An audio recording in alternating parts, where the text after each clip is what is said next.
අයිබෝවන් අපි අද ගැලපුම් සටහන් පිළිබඳව සාකච්ඡා කරන්න තීරණය කළේ විශේෂයෙන්ම ගැලපුම් සටහන් අපේ විෂය නිර්දේශය තුළ ඒ වගේම අපිට ප්‍රශ්න පත්‍රය තුළ ඊටාම වැදගත් වෙන කොටසක්. අපි මේ වැදගත්කම තේරුම් ගන්න ඉමු. ඔබ දන්නවා විභාග ප්‍රශ්න පත්‍රයේ මූල්‍ය ප්‍රකාශන නැත්නම් අවසාන ගිණුම් වලට තියෙන තැන 50% වගේ වෙනවා. ඒ කියන්නේ ප්‍රශ්න පත්‍රයෙන් භාගයක් වගේ වැදගත්කමක් තියෙන්නේ මූල්‍ය ප්‍රකාශන වලට. උදාහරණයක් ලෙස ඔබට සමාගම් මූල්‍ය ප්‍රකාශන, තනි ව්‍යාපාරවල මූල්‍ය ප්‍රකාශන, හවුල් ව්‍යාපාරවල මූල්‍ය ප්‍රකාශන, එපමණක් නෙමේ සමිති සංගම් වල මූල්‍ය ප්‍රකාශන විභාගෙදී හදන්න වෙනවා. ඔබ දන්නවා ගොඩක් වෙලාවට අසම්පූර්ණ වාර්තාව ඔස්සේ අවසාන ගිණුම් හදනකොට තනි ව්‍යාපාරයක අවසාන ගිණුමක් හදන්න වෙනවා. හවුල් ව්‍යාපාර අවසාන ගිණුමකුත් විභාගෙදී එන්න සෑහෙන ඉඩකඩක් තියෙනවා. සමාගම් අවසාන ගිණුමක් විභාගයට ලබා දීම සාමාන්‍ය දෙයක්. එහෙන් බැලුවම මූල්‍ය ප්‍රකාශන හරි වටින කොටසක්. ඒ නිසා මේ මූල්‍ය ප්‍රකාශන කට්ටලය හදන්න මේ ගැලපුම් සටහන් පිළිබඳ දැනුම නැතුව බෑ. අනේ ඒ නිසායි අපි මේ ගැලපුම් සටහන් වැදගත් කියලා කියන්නේ. ගැලපුම් සටහන් ගැන දැනීමක් නැත්නම් විභාග ප්‍රශ්න පත්‍රයෙන් මං හිතනවා භාගයට භාගයක් ඔබට ගැටලු වලට මුහුණ දෙන්න වෙනවා. හොඳයි. එහෙනම් ගැලපුම් සටහන් අවබෝධය ලබා ගන්න අපි සූදානම් වෙමු. අපිට තියෙන සුළු කාලය තුළ ගැලපුම් සටහන් වලට මූලික ප්‍රවේශයක් අද ගන්නවා. අනතුරුව ගැඹුරු තැන් විවිධ අවස්ථාවල පරීක්ෂා කරනවා අපි ඉස්සරහා වැඩසටහන් ඔස්සේ. හොඳයි. මොකද්ද මේ ගැලපුම් සටහනක් කියන්නේ කියන එකට ඉස්සෙල්ලා ගැලපීමක් කියන්නේ මොකක්ද? නැත්නම් ගැලපුමක් කියන්නේ මොකක්ද? අපි කියනවා ඇඩ්ජස්ට්මන්ට් එකක් කියලා. ගැලපීමක් කියන්නේ අපි යමක් වෙනස් කරනවට. එහෙට මෙහෙට කරනවට. ඔබ දන්නවා අපි අවසාන ගිණුම් හදනකොට අපි සාමාන්‍යයෙන් අපිට තියෙන ආධාරක උපකරණය තමයි ශේෂ පරීක්ෂම. ශේෂ පරීක්ෂමක් දිහා බලාගෙන තමයි අපි අවසාන ගිණුම් හදන්නේ. ඒතර මේ ශේෂ පරීක්ෂමේ තියෙන දේවල් අවසාන ගිණුම් වලට ගන්නකොට ඒ පරිද්දෙන්ම ගන්න බෑ. සමහර වෙලාවට වෙනස් කරන්න වෙනවා. පුතා අවසාන ගිණුම් කිව්වම ඔබ දන්නවනේ ආදායම් ප්‍රකාශනයයි ශේෂ පත්‍රයයි. මේ ආදායම් ප්‍රකාශනයයි ශේෂ පත්‍රයයි හදනකොට නැත්නම් අවසාන ගිණුම් හදනකොට අපේ අතේ තියෙන උපකරණය මොකද්ද? අපේ අතේ තියෙන ආධාරක වාර්තාව මොකද්ද? ශේෂ පරීක්ෂම. දැන් ශේෂ පරීක්ෂමේ තියෙන දේවල් අවසාන ගිණුම් වලට ගෙනියනකොට එහෙම්ම අරගෙන යන්න බෑ. පොඩ පොඩ වෙනස් කරන්න වෙනවා. අපි උදාහරණයක් ගමු. ශේෂ පරීක්ෂමේ ණය ගැතියෝ ඉන්නවා රුපියල් 2,50,000. ඔබ දන්නවා ණය ගැතියෝ යන්නේ ශේෂ පත්‍රයට. ශේෂ පරීක්ෂමේ ඉන්න ණය ගැතියෝ ඔබ ගිහිල්ලා ඇතුළත් කරන්නේ ශේෂ පත්‍රයට. දැන් අපි තුමු ඔය 2,50,000 වූ ණය ගැතියන්ගෙන් රුපියල් 30,000ක ණය ගැතියෙක් ඉන්නවා අපිට සල්ලි දෙන්න ඉන්නවා. නමුත් එයා මේ වෙනකොට මිය ගිහිල්ලා.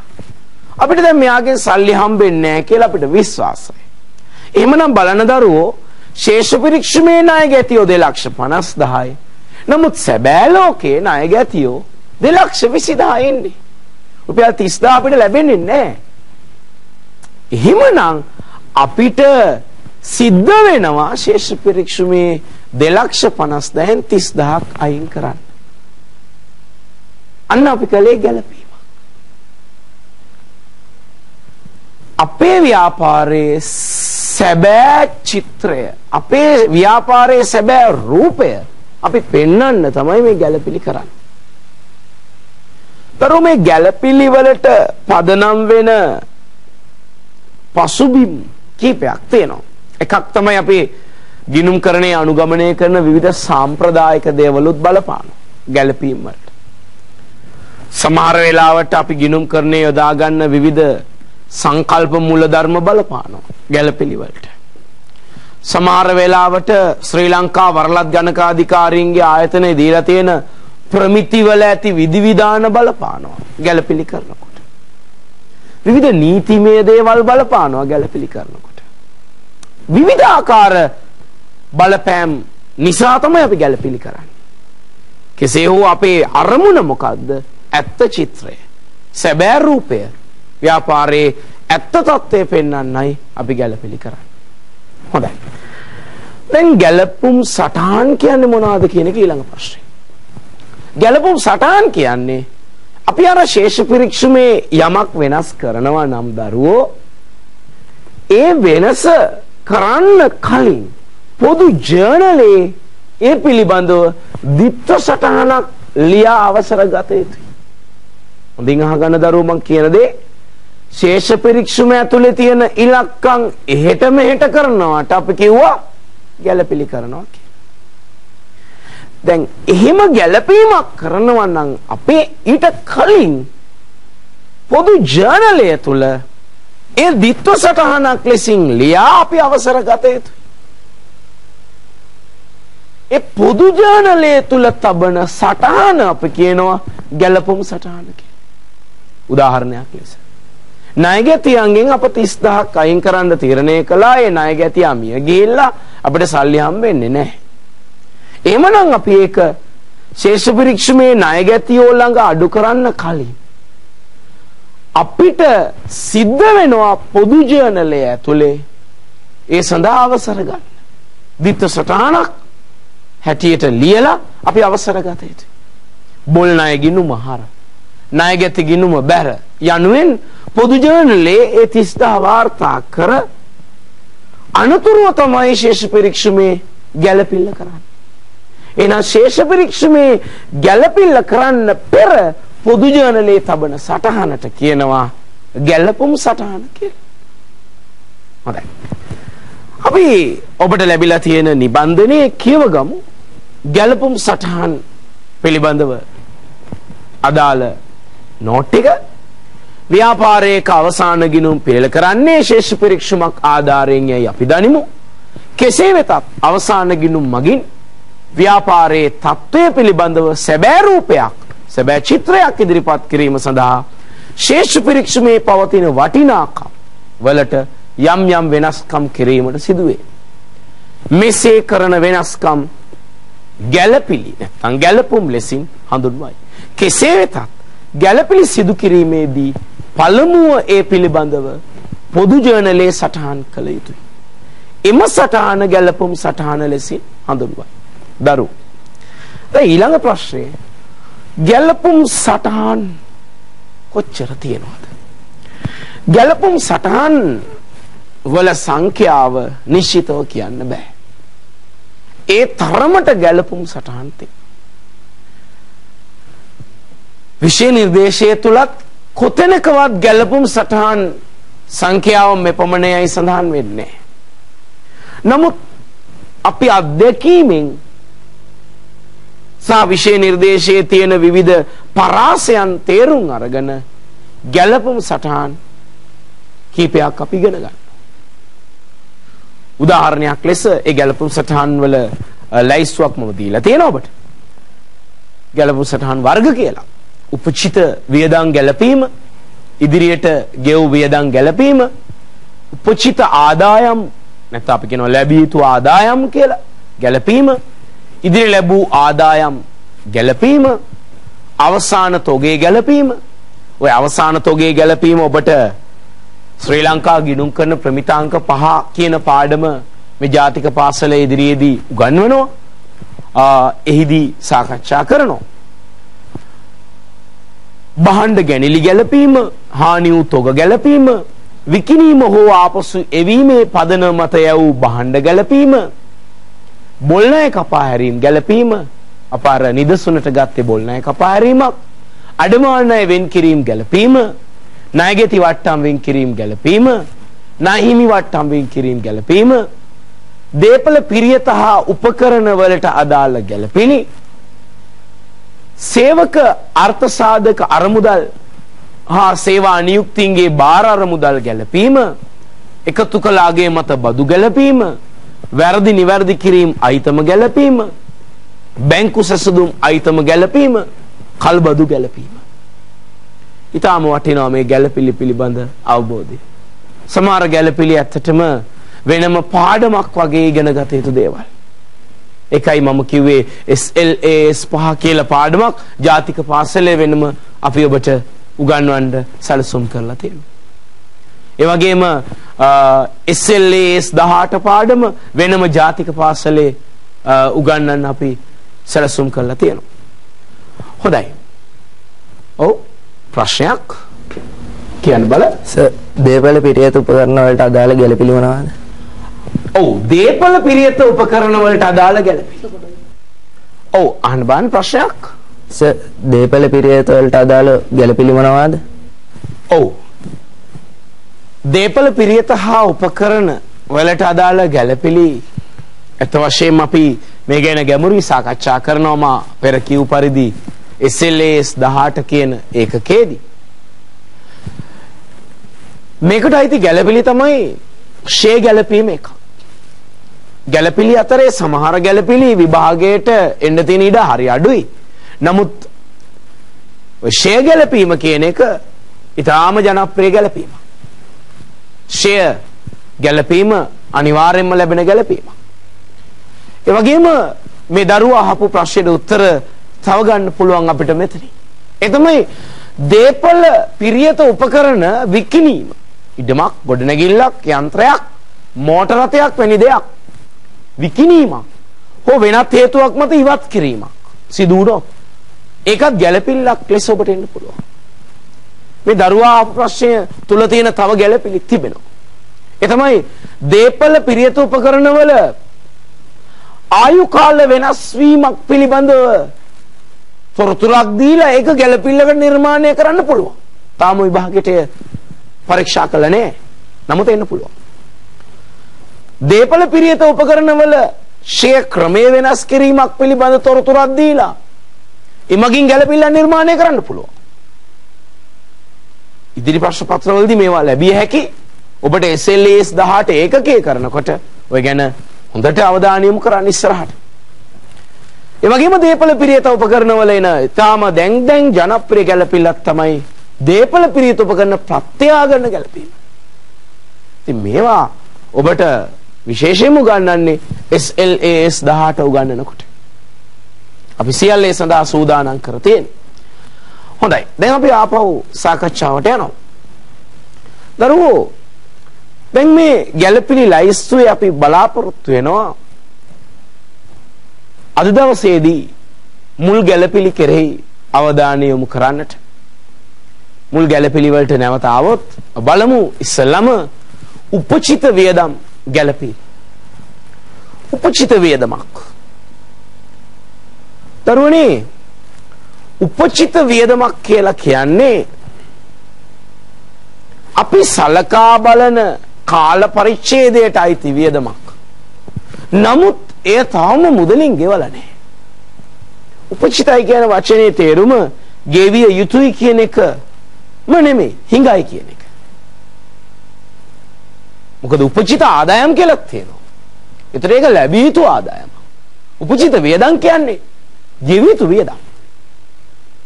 ඒ අනුව උපචිතයි කියන්නේ ගෙවිය යුතුම නෙමෙයි, හිඟයි කියන එක. හොඳයි. උපචිත වියදම් කියන්නේ අපි කියවලා බලමු. කාලච්ඡේදයට අයත් වියදමක්. කාලච්ඡේදයේ අවසාන වන විටත් මුදලින් ගෙවලා නැහැ. හොඳයි දරුවෝ. දැන් මෙවැනි උපචිත වියදමක් අපිට හමු වුණොත් මගේ දරුවනේ තේරුම් ගත යුතු දෙයක් තමයි ගැළපිලි හරහා අපිට යම් දේවල් හමු වෙනවා. අපි වාර්තාගත නොකළ දේවල්. අපි හරියට නිසි ලෙස වාර්තා නොකළ දේවල් අපිට ගැළපෙලි හරහා හමු වෙනවා. ඔය යථාර්ථය තේරුම් ගන්න. ගැළපෙලි හරහා අපිට යම් යම් තොරතුරු හමු වෙනවා. බොහෝ විට ඒවා අපි වාර්තාගත නොකළ දේවල්. නොයසේනම් අපි වැරදියට වාර්තා කළ දේවල්. හොඳයි. දැන් අපිට හමු වුණා උපචිත වියදම. උදාහරණයක් ලෙස අපි 2011 ගිණුම් වාර්තා හදන්න සියල්ල සූදානම්. ශේෂ පරීක්ෂමක් අපි ළඟ තියෙනවා. අවසාන ගිණුම් ආදායම් ප්‍රකාශනයේ ශේෂ පත්‍රය අපි නිර්මාණය කරන්න සූදානම්. නමුත් අපිට හමු වෙනවා 2011 දෙසැම්බර් මාසේ විදුලි බිල තාම ගෙවලා නැහැ. අන්න උපචිත වියදමක්.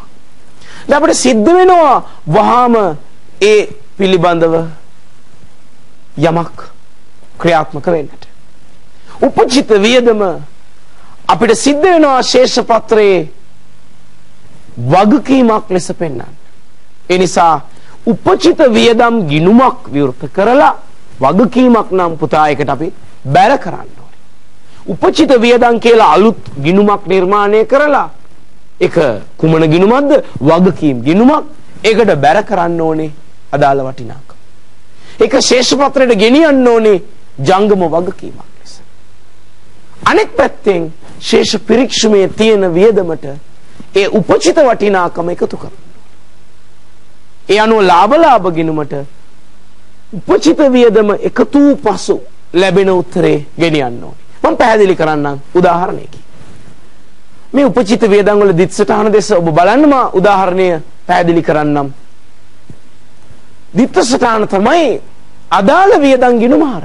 ඒ කියන්නේ පුතා ශේෂ පරීක්ෂමයේ තියෙන වියදමට තව එකතු වෙනවා. අදාළ වියදමට තව එකතු වෙනවා. අපි දැන්නේ හොයාගත්තේ උපචිත වියදම.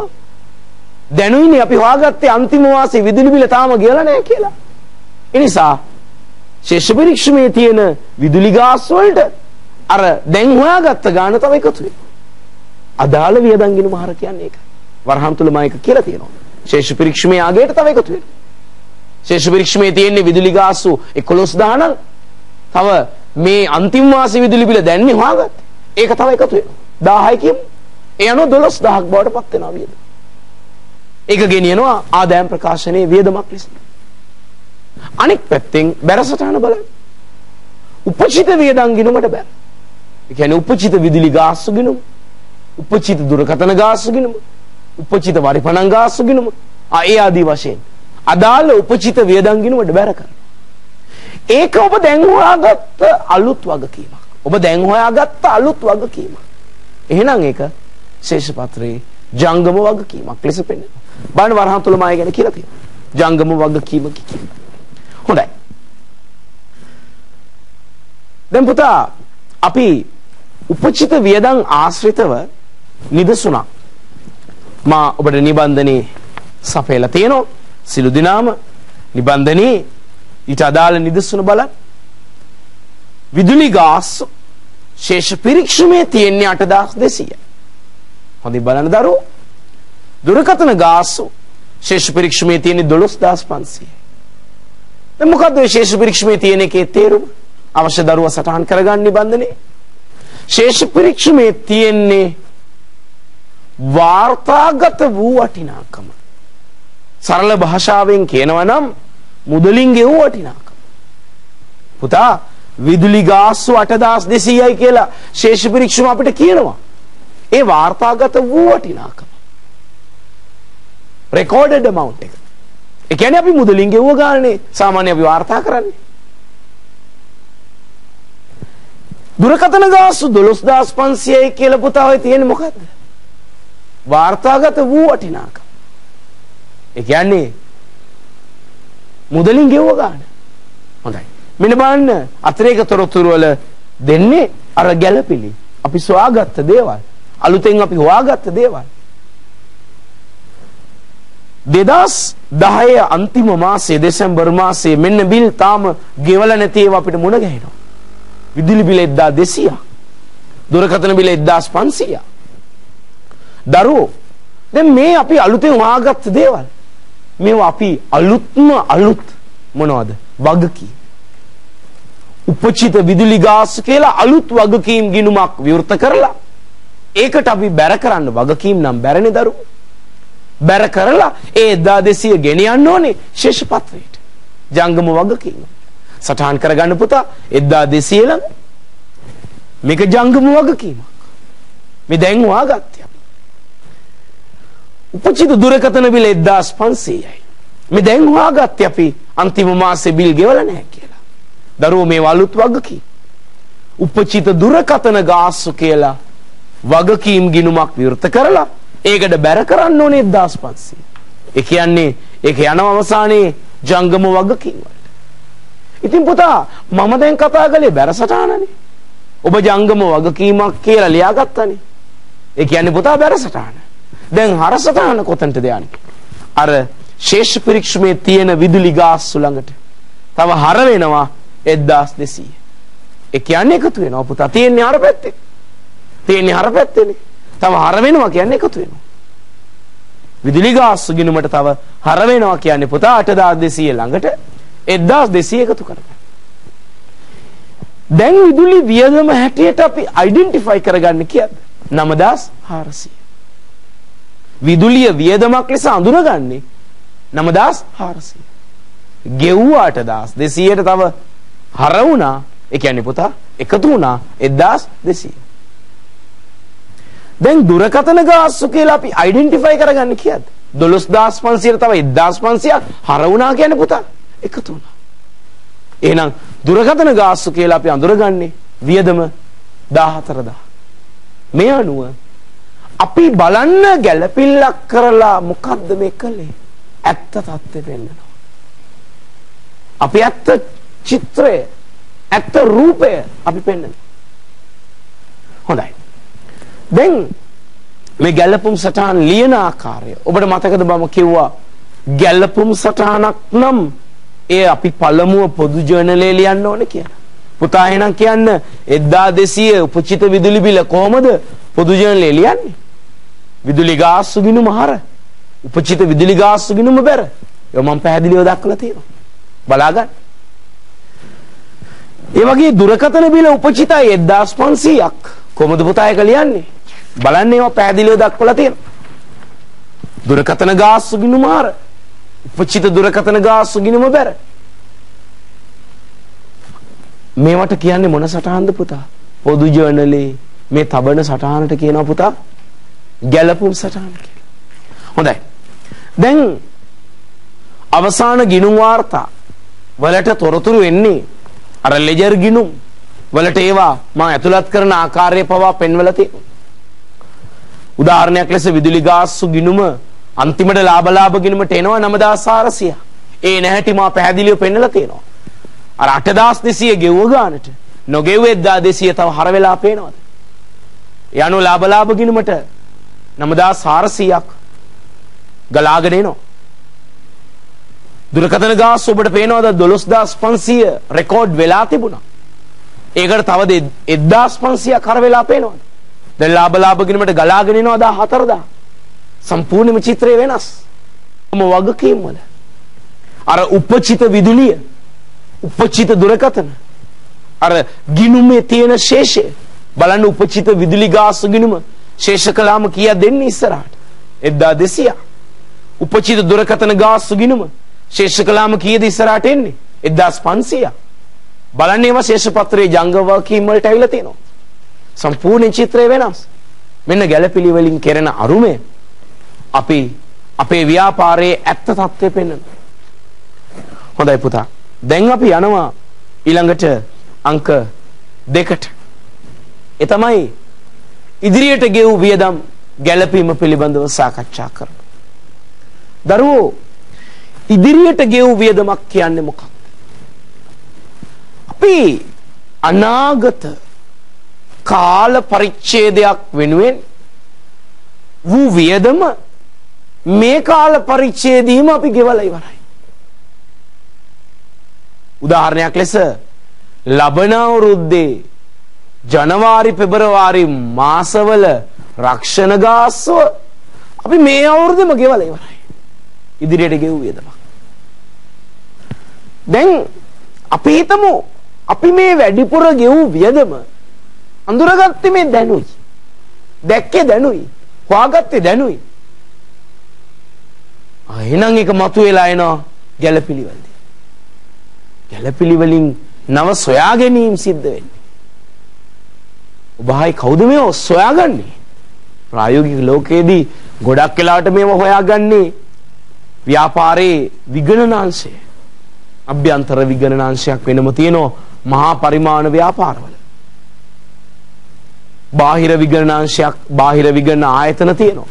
ඒ අය තමයි මේ අපි වාර්තාගත නොකළ, අපි නොදැක්ක දේවල් හොයලා ගැළපෙන ලෙස අපිට බාර දෙන්නේ මේවා වාර්තා කරන්න කියලා. හොඳයි. ඒ අනුව අපි කියවගමු ඉදිරියට ගෙවූ වියදම් ගැළපීම පිළිබඳ. වර්තමාන කාල පරිච්ඡේදය තුලදීම ඉදිරි කාල පරිච්ඡේදය සඳහා ගෙවීමක් කර ඇතනම් ඒ ඉදිරියට ගෙවූ වියදමක් ලෙසින් හඳුන්වයි. අපි යමක් වැඩිපුර ගෙවුවොත් දරුවෝ ඒක අපිට මොකක්ද හැඟෙන්නේ? ඒක අපිට වත්කමක්. පුචිත වියදම අපිට වගකීමක්. ඒක අපිට බර්ඩන් එකක්, අපිට බරක්. නමුත් ඉදිරියට ගෙවූ වියදම අපිට ඇසට් එකක්, වත්කමක්. හිම්බිරිසාව හැදෙන්න එනවද කොහෙද? ඉසි කැක්කුම, ඉසි බරගතිය, සෙම්ප්‍රතිශ්‍යාව, සෙම්කෝපයෙන් ඇතිවන ආශ්වාස ප්‍රශ්වාස අපහසුව, බෙල්ලට පැත්තේ තදගතිය ආදී ආසාදන වලට සිද්ධාලේප ආයුර්වේද ඖෂධවල ගුණය ලබා ගන්න. එතන තියෙනවා අපිට එහි අනාගත ආර්ථික ප්‍රතිලාභය. ඒක අපිට වත්කමක්. හොඳයි. පුතා මෙහෙම ඉදිරියට ගෙවූ වියදමක් අපිට මුණ ගැහුණොත් අපිට සිද්ධ වෙනවා ඒක අලුත්ම අලුත් වත්කමක් නිසා අලුත් වත්කම් ගිණුමක් විවෘත කරලා එතනට මාරු කරන්න. උදාහරණයක් ගමු. ලබන අවුරුද්දේ අපි හිතමු ජනවාරි පෙබරවාරි මාස දෙකේ රක්ෂණය අපි දැම්ම ගෙවලා මේ අවුරුද්දෙම ගෙවලා. ඕක දැන් ඔන්න අපිට මුණ ගැහුණා. අපි හිතමු රුපියල් 2000ක් කියලා. දැන් ඕක අපිට වත්කමක් නේ පුතා. ඕක අපි ඉදිරියට ගෙවූ රක්ෂණ කියලා අලුත් ගිණුමක් කරලා ඒකට හර කරන්න ඕනේ. ඒක වත්කමක් නේ පුතා, හර කරන්න ඕනේ. ඒක යනවා අන්තිමට ශේෂපත්‍රයේ ජංගම වත්කම් වලට. අනික් පැත්තෙන් අපි ගෙවුව ගාණෙන් අඩු වෙනවා. ඒ කියන්නේ අදාළ වියදම් ගිණුම බැර වෙන්න ඕනේ. මොකද අපි ගෙව්වට දැන් වැඩිපුරත් එක්ක ගෙවලානේ. ගෙව්ව ගාණෙන් අඩු වෙන්න ඕනේ. අපි ගෙව්වා තමයි. නමුත් අපි දැනුයි දන්නේ අපි වැඩිපුර ගෙවලා තියෙනවා කියලා. එහෙනම් ගෙව්ව ගාණෙන් අයින් කරලා දාන්න. ඒ කියන්නේ අදාළ වියදම් ගිණුම බැර කරන්න ඕනේ. බලන්න ඒකේ ගැළපුම් සටහන. ඉදිරියට ගෙවූ වියදම් ගිණුම හර. ඒ කියන්නේ පුතා ඒක වත්කමක්. ජංගම වත්කමක්. අලුත්ම අලුත් වත්කමක්. ඒක ශේෂපත්‍රයට ගේන්න ඕනේ. අදාළ වියදම් ගිණුම බැර කියන්නේ දරුවෝ ශේෂ පරීක්ෂුමේ අගයෙන් අඩු කරන. ශේෂ පරීක්ෂුමේ තියෙනවනේ අපි රක්ෂණය කියලා අපි හිතමු ලොකු ගාණක් තියෙනවා. දැන් අර 2000 අයින් කරලා දාන්න ඕනේ. අපි දැන්නේ දැනගත්තේ වැඩිපුරත් එක්ක කියලා. දැන් අර 2000 අඩු කරලා දාන්න ඕනේ. හොඳයි. දැන් අපි ඒ සඳහා නිදසුනක් බලමු මේ නිබන්ධනය ඔස්සේ. ඔබට පේනවා නිබන්ධනයේ ඉදිරියට ගෙවූ වියදම් යටතේ උදාහරණයක් දීලා තියෙනවා. රක්ෂණ ගාස්තු තමයි මම උදාහරණයට අරන් තියෙන්නේ. පුතා රක්ෂණ ගාස්තු ශේෂ පරීක්ෂමේ තියෙන ගාන බලන්න. 6400යි. දැන් මොකද්ද ඔගේ තේරුම? වරක් අපි සටහන් කරගත්තා. මේ තමයි මුදලින් ගෙවුව ගාන. වාර්තාගත වූ වටිනාකම. දැන් තොරතුරු වල දෙනවා අපි හොයාගත්ත වැඩි දුරටත් හොයාගත්ත දේවල්. මෙන්න දැනුයි අපි දන්නේ කියවලා බලමු. කාර්තුක රක්ෂණය 1500යි. දරුවෝ කාර්තුක රක්ෂණය 1500 නම් අවුරුද්දට කාර්තු 4යිනේ. එන අවුරුද්දේ රක්ෂණය 6000. පොඩ්ඩක් හිතලා බලන්න. කාර්තුක රක්ෂණය 1500 නම් අවුරුද්දට කාර්තු 4නේ. ඒතර අවුරුද්දේ රක්ෂණය 6000යි.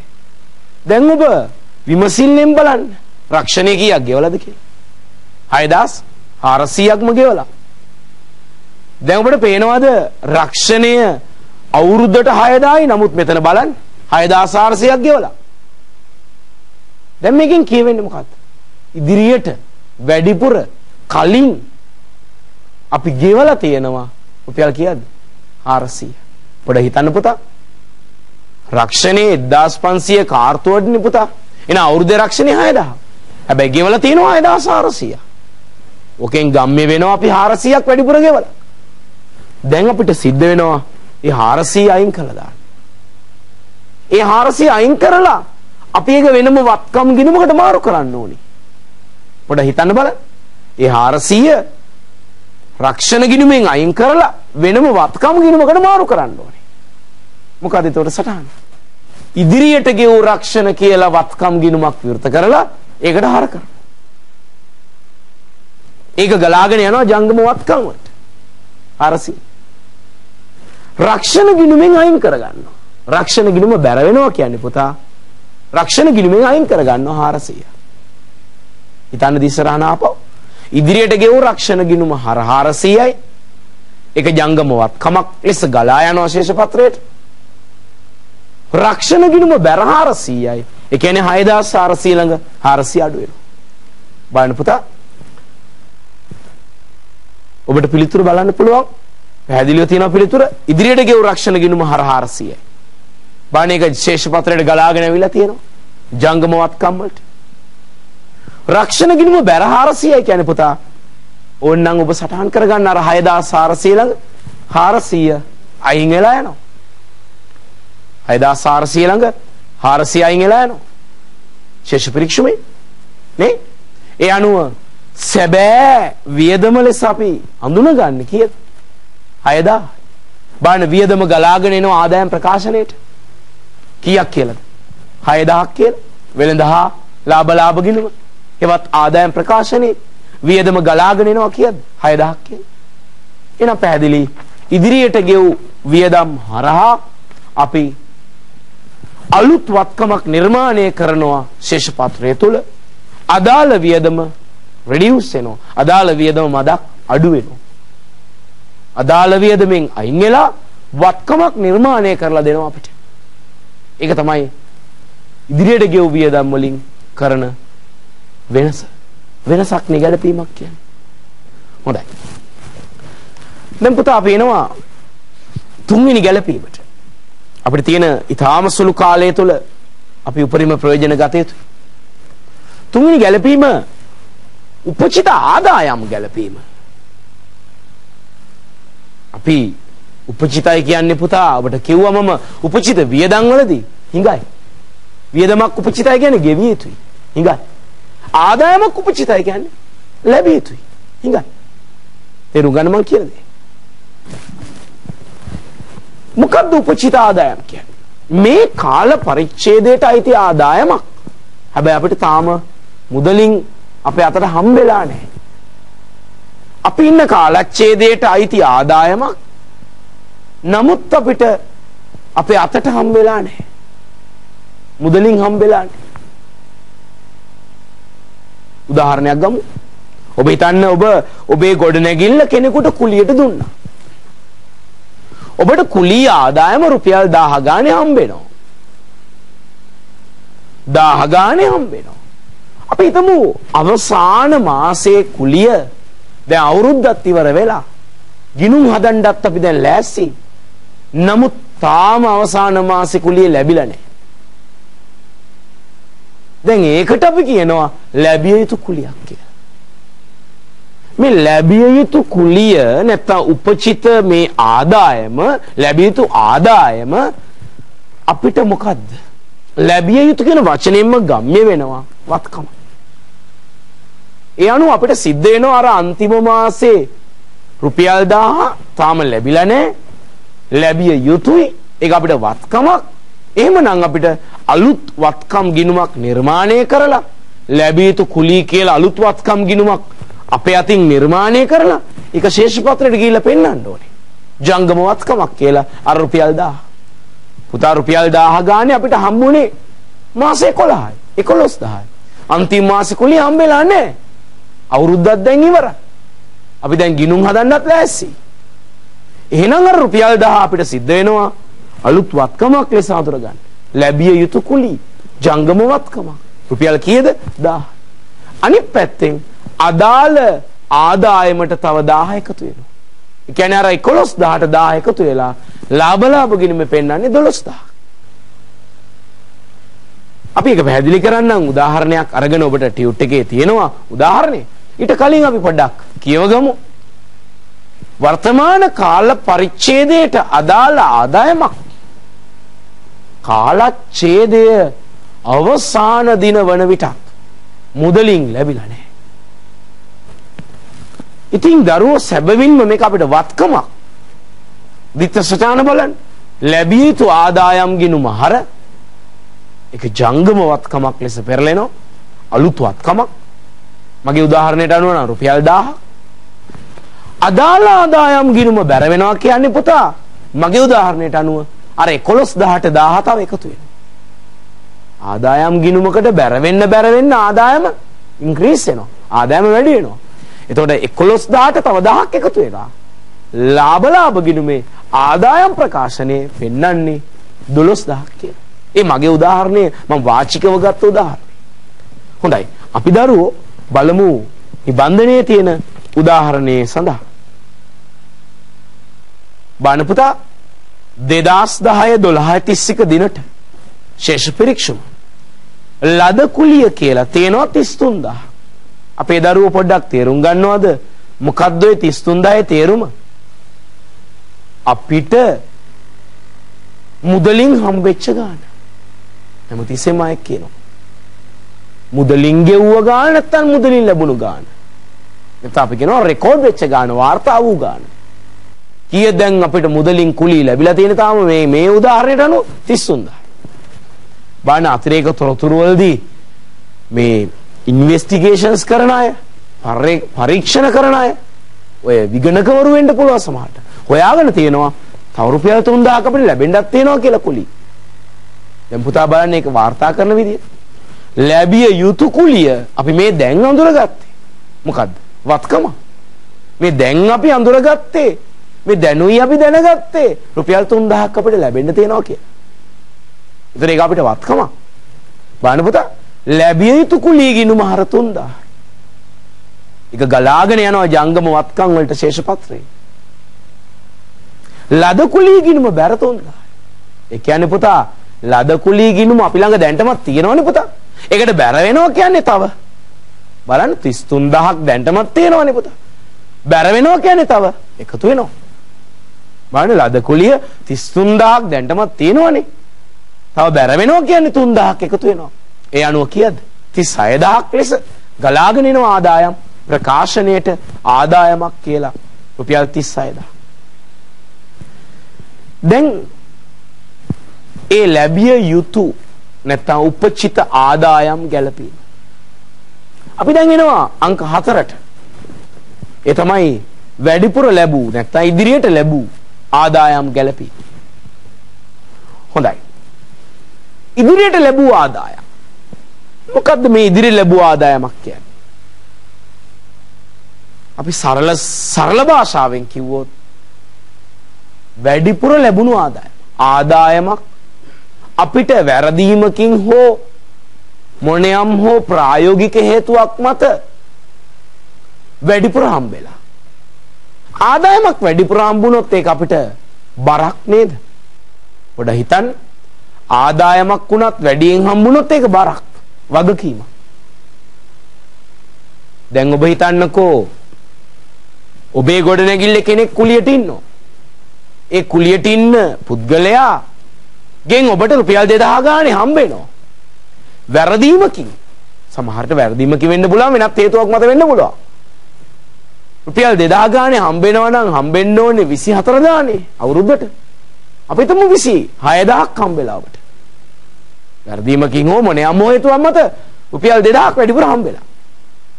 ඒ අනුව ඒ වැඩිපුර ලැබුණු 2000 අපිට සිද්ධ වෙනවා ආදායම් වලින් අයින් කරලා වගකීමක් ලෙස මාරු කරන්න. ඇත්ත චිත්‍රේනේ අපි පෙන්වන්න ඕනේ ගැළපෙලිය අරන්. දැන් කීයද පුතා හම්බුනේ 2000 ගානේ 26000ක් හම්බුණා. නමුත් ඇත්තටම රුපියල් 2000 ගානේ අවුරුද්දට හම්බෙන්න ඕනේ 24000යි.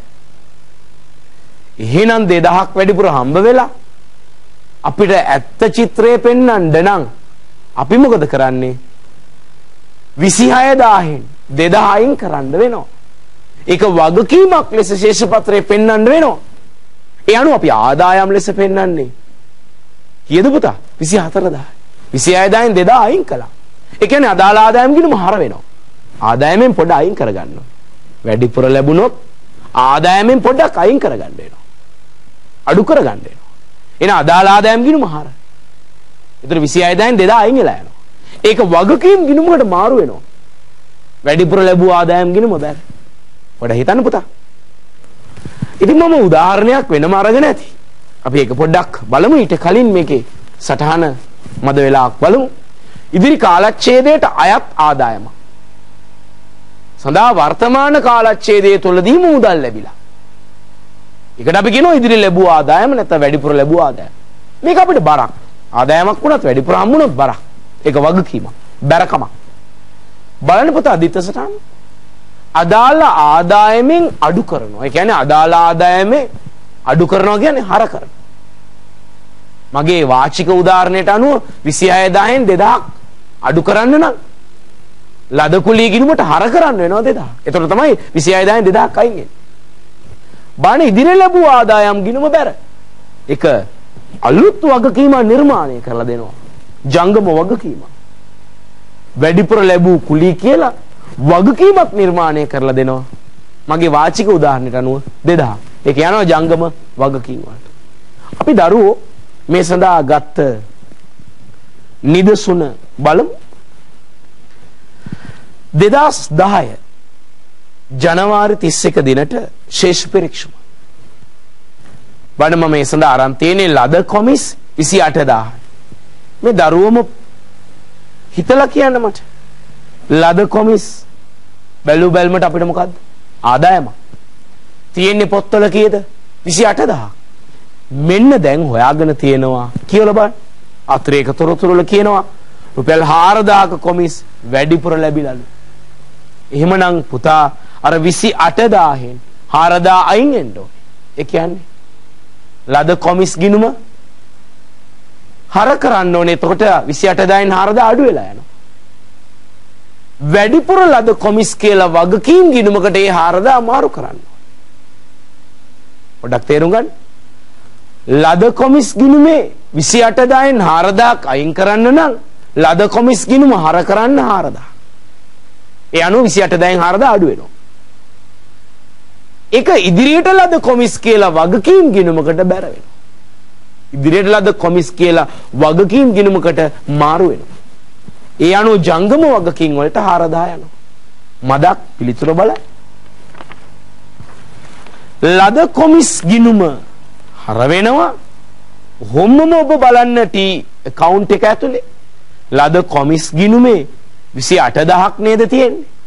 එතකොට 4000 හර වෙනවා කියන්නේ ආදායම 24000 බවට පත් වෙනවා. කරන්න දෙයක් නැහැ. ගැළපීමකින් කරන්න වෙනස්කමක්. 28000ක් තිබුණු ගිණුමට 4000ක් හර වෙනවා කියන්නේ 28000න් 4000 අඩු වෙනවා. බලන්න 24000 බවට පත් වෙලා දැන් ආදායම. ඒ අනුව බලන්නේ ඒක ආදායම් ප්‍රකාශනයට ගලාගෙන ගිහිලා තියෙනවා. ආදායමක් හැටියට 4000. සමාවන්න 24000. 4000 අයින් වුණාට පස්සේ 24000 ආදායමක් ලෙස ආදායම් ප්‍රකාශනයට ගලාගෙන යනවා බලන්න. අනිත් සටහන පොඩ තේරුම් ගන්න. ඉදිරියට ලද කොමිස් ගිණුම පොඩ තේරුම් ගන්න. ඒක අලුත් වගකීමක්. නැවුම් වගකීමක්. ඉදිරියට ලද කොමිස් ගිණුමට වගකීමක් ලෙස 4000 බැර වෙලා තියෙනවා. බලන්න ඒක ශේෂ කරලා ඉදිරියට ගෙනල්ලා තියෙනවා බැර ශේෂය. බලන්න ඒක ශේෂ පත්‍රයේ ජංගම වගකීම් වලට ගලාගෙන යනවා. පොඩ තේරුම් ගන්න පුතා. ඒ අනුව චිත්‍රය වෙනස් කරලා චිත්‍රයේ කලින් තිබුණේ කීයද? 28000ක් නේ ආදායම.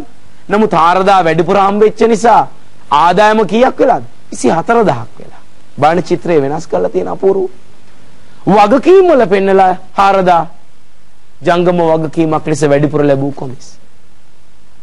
බලන්නේ අනුව ගැළපිලි හරහා කරන්නේ මේ తত্ত্বය, චිත්‍රය, රූපය වෙනස් කරන එක. ඉතින් පුතා ගැළපිලිවල අපි අද අවධානය යොමු කළේ මුලින්ම අපිට මුණ ගැහෙන ගැළපිලි විතරයි. ඔබට මතක ඇති ගැළපිලි ලැයිස්තුවක්ම මා ඉදිරිපත් කළා. නමුත් බේසික් ඇඩ්ජස්ට්මන්ට්ස් නැත්නම් මූලික ගැළපිලි කීපේ විතරයි අපිට අවධානයට යොමු කරන්න පුළුවන් වුණේ. ඒකට ප්‍රධාන හේතුව ගැළපුම් සටහන් වලට අපිට ප්‍රවේශයක් ගන්න උනේ අද දවසේ. ගැළපුම් සටහන් කියන්නේ මොනවද කියලා අපි තේරුම් ගත්තේ අද දවසේ. ගැළපුම් සටහන් ලැයිස්තුව දැක්කේ අද දවසේ. ඒ අනුව අපිට මූලික ප්‍රවේශය සඳහා යම් කාලයක් ගත වුණා. අනතුරුව තමයි අපි ගැළපිලි වලට පියමැන්නේ. එහිදී අපි පළවෙනි ගැළපිල්ල, දෙවෙනි ගැළපිල්ල, තුන්වෙනි ගැළපිල්ල, හතරවෙනි ගැළපිල්ල එනකන් ආවා. අපිට තියෙන සුළු කාලය තුල අපි තව පොඩි සාකච්ඡාවක් කරමු. නමුත් අපේ බලාපොරොත්තුව ගැළපුම් සටහන් පිළිබඳව ඔබට තව ඉස්සරහට වැඩි දුරටත් අවබෝධය ලබා දීම. හොඳයි අපි ගැළපිලි සටහන් නැත්නම් ගැළපුම් සටහන් වර්ගවල පස්වෙනි ගැළපිල්ලට අපිට තියෙන සුළු කාලය තුල අවධානය යොමු කරමු. මොකද අවසාන තොගේ ගැළපීම කියන්නේ ඊටාම කැපී පෙනෙන ගැළපීම. අවසන් තොගය. දරු මොකද්ද මේ අවසන් තොගය කියන්නේ? අපිට විකුණ ගන්න බැරිව ඉතිරි වුණා බඩු වගයක්. අපි ඒකට කියන්නේ අවසාන තොගය නැත්නම් අවසාන නිමි තොගය. විකුණ ගන්න බැරිව අපි ළඟ බඩු වගයක් ඉතුරු වුණා. ඒ ඉතිරි තොගය දැනුයි දැක්කේ. දැනුයි දැනගත්තේ. එහෙමනම් අපිට සිද්ධ වෙනවා ශේෂ පත්‍රයේ වත්කමක් ලෙස වෙන්නත්. කොහොමද අපි ඒක ගලපන්නේ? අවසාන තොග ගිණුමට ඒක හර කරනවා.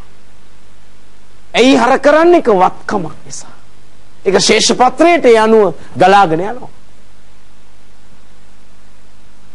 වෙළඳ ගිණුමේ බැර කරනවා. අපි වෙළඳ ගිණුම බැර කරනවා කියලා කියන්නේ වෙළඳ ගිණුම ඇත්තටම බැර වෙන්නේ අර පැත්තෙන් අඩු කරනවා. නමුත් බැර කරනවා කියලා අපි ඒකට කියන්නේ. මොකද ඒක විකුණ ගන්න බැරි වෙච්ච නිසා විකුණපු බඩු වල පිරිවැය දැන ගැනීම වෙනුවෙන් අපි අගතොගය වෙළඳ ගිණුමෙන් අයින් කරනවා. වෙළඳ ගිණුමේ අර පැත්තෙන් අයින් කරනවට අපි කියන්නේ බැර කරනවා කියලා. මොකද අපිට ඒක විකුණ ගන්න බැරි වුණානේ. එහෙනම් විකුණුම් පිරිවැය හරියට ගන්න නම් විකුණ ගන්න බැරි වෙච්ච බඩු අයින් කරන්න ඕනේ. විකුණුම් පිරිවැය හොයන්න නම් වෙළඳ ගිණුමේ විකුණ ගන්න බැරි වෙච්ච බඩු අයින් කරන්න ඕනේ. ඒ නිසා අපි වෙළඳ ගිණුමේ අර පැත්තෙන් අඩු කරලා පෙන්නන. ඒ කියන්නේ වෙළඳ ගිණුම බැල. එහෙනම් පුතා අවසන් තොගයේ දිස්සටාන අවසාන තොග ගිණුම හර. ඒක ජංගම වත්කම් වලට ගලාගෙන යනවා. වෙළඳ ගිණුම බැර. ඒක වෙළඳ ගිණුමේ හර පැත්තෙන් අඩු කරලා පෙන්නන. ඉතින් අවසාන තොගයේ ආශ්‍රිතව මතුවන තව විශේෂිත තත්වයන් තියෙනවා. ඒවා අපි බලාපොරොත්තු වෙනවා SLAs 5 වෙනම සැලසුම් කරලා තියෙනවා ජාතික පාසල ඔස්සේ උගන්වන්න. එහිදී අපි අවධානයට යොමු කරනවා. ඔබ අවසන් තොග ගැලපීමේ විශේෂ තැන් ගැන මම ඉතිරි තප්පර කීපය තුළ ඔබට කියන්නම්. එහි විශේෂ තැන් පිරිවැයට වඩා ශුද්ධ උපලබ්ධියගේ අඩු වෙන අවස්ථා. අවසන් තොග ගැලපිල්ලේ ඊටාම කැපී පෙනෙනවා. ඒ ගැන හොඳට හිතන්න SLAs 5 ඔබ අධ්‍යයනය කරනකොට අනාගතේ.